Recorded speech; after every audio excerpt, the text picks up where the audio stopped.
Hello বন্ধুরা, কেমন আছেন সবাই? আশা করি অনেক ভালো আছেন। আর আজকের এই ভিডিওটা শুধুমাত্র আপনাদের জন্য, আর আপনারা এই ভিডিওটা লাস্ট অবধি দেখতে থাকুন। Hello everyone, welcome back. কেমন আছেন সবাই? আশা করি অনেক ভালো আছেন। তো আপনাদের মনে হয়তো অনেকের মনে অনেক ধরনের প্রশ্ন, যেমন ধরুন কেউ বলছে শফিক নাকি ছাড়া পেয়েছে, আবার আমাদের মতো কিছু ইউটিউবার বলছে শফিকের নাকি ফাঁসি হয়ে গেছে। আসলে শফিকের সাথে কি হয়েছে, বর্তমান শফিক কি অবস্থায় আছে, সম্পূর্ণ ভিডিওটা দেখলে আসলে বুঝতে পারবেন এবং কি শফিকের মায়ের মুখ থেকে শুনতে পারবেন শফিকের সিচুয়েশন বর্তমান কি রকমের আছে বা শফিক এখন কোথায় আছে, শফিকের কি হতে পারে, কতটুকু শাস্তি হতে পারে এবং কি কবে ছাড়া পাবে। সম্পূর্ণ ভিডিওটা দেখলে বুঝতে পারবেন। হ্যালো বন্ধুরা, শফিকের না ফাঁসি হয়েছে না শফিকের জেল হয়েছে। শফিক এখন পর্যন্ত শফিকের কোনো ধরনের সিদ্ধান্ত হয় নাই। শফিক এখন পর্যন্ত পুলিশ কাস্টাডিতে আছে, এখনো তদন্ত প্রক্রিয়া চলে আছে। তো এটা যারা বলছে আমাদের মতো ইউটিউবার, তারা হয়তো গুজব ছড়াচ্ছে, তো গুজবে কান দেবেন না। আসলে শফিক এখন পর্যন্ত পুলিশের হাতেই আছে, তার মামলায় এখন পর্যন্ত চলে আছে। আদালতে আইনি কোনো ধরনের সিদ্ধান্ত এখন পর্যন্ত দেয়নি। তো আপনারা দেখুন, অনেকেই হয়তো অনেক কথা বলছে শফিকের নাকি ছাড়া হয়েছে, শফিক ছাড়া পেয়েছে এবং কি শফিকের ফাঁসি হয়ে গেছে, শফিকের জেল হয়ে গেছে। এসব মিথ্যা কথা। শফিকের এসব কেন হবে? কারণ শফিক তো তেমন কোনো বড় অপরাধ করেনি। একটাই অপরাধ করেছে, সে হয়তো নাবালক অবস্থায় বিয়ে করেছে, এটাই তার অপরাধ। কিন্তু এই অপরাধে তো তার ফাঁসি হতে পারে না। এটা যদি ভুল হয় শফিকের বাবা মা তাদেরও ভুল হবে, এবং যদি ভুল হয় মেয়েটার বাবা মা তাদেরও ভুল হবে।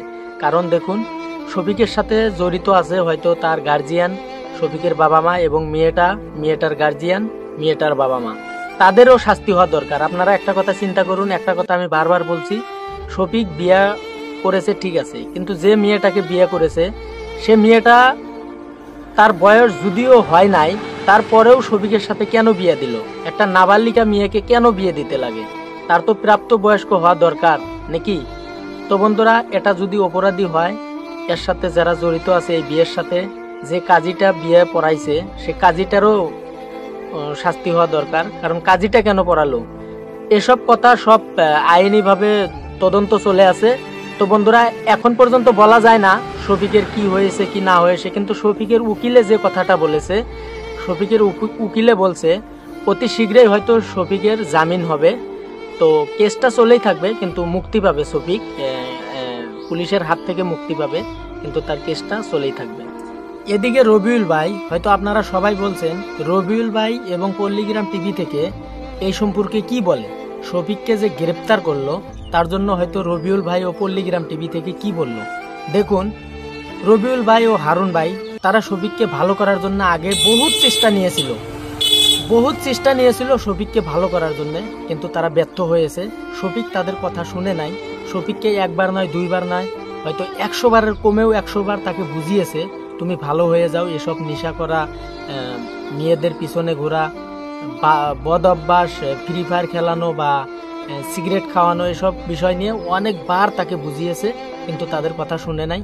তারপরেও হয়তো রবিউল ভাই ও হারুন ভাই বর্তমান সময় তারপরেও শফিকের জন্য দোয়া করছে যে আল্লাহ তাআলা যেন শফিককে ভালো করে উঠায়, শফিক যেন এইবারের পর থেকে শফিক ভালো হয়ে যায়, শফিক যেন আগের মতো কাজ করতে পারে, শফিককে যেন আবারও পল্লীগ্রাম টিভিতে ফিরে পাই। কিন্তু শফিকের ভালো হতে লাগবে। শফিক যদি আগের মতো ভালো হয়, তখনই হয়তো আমরা পল্লীগ্রাম টিভিতে শফিকের জন্য দরজা খুলে রাখবো। তো বন্ধুরা, রবিউল ভাইয়ের কথাটা হয়তো আমাকে পারমিশন দেয়নি ভিডিওটা দেখানোর জন্য, কিন্তু রবিউল ভাই এই পর্যন্তই বলেছিল, শফিকের ভালো কামনা করেছিল। আর রবিউল ভাই বলেছে আইনের প্রতি আমার বিশ্বাস আছে, আইনে যা করে ভালোর জন্যই করবে, আইনি তদন্ত চলে আছে, আইনে যা হয় তাই হবে। তো বন্ধুরা, এদিকে অন্যদিকে শফিকের মা বলছে, হয়তো শফিকের মার ভিডিওটা আমি করেছিলাম কিন্তু পাবলিশ করতে পারলাম না, হয়তো আমাকে পারমিশন দেয়নি, তো কিছু ভুল বুঝবেন না। আজকের মতো এই পর্যন্তই। ভালো থাকেন, সুস্থ থাকেন, আল্লাহ হাফেজ।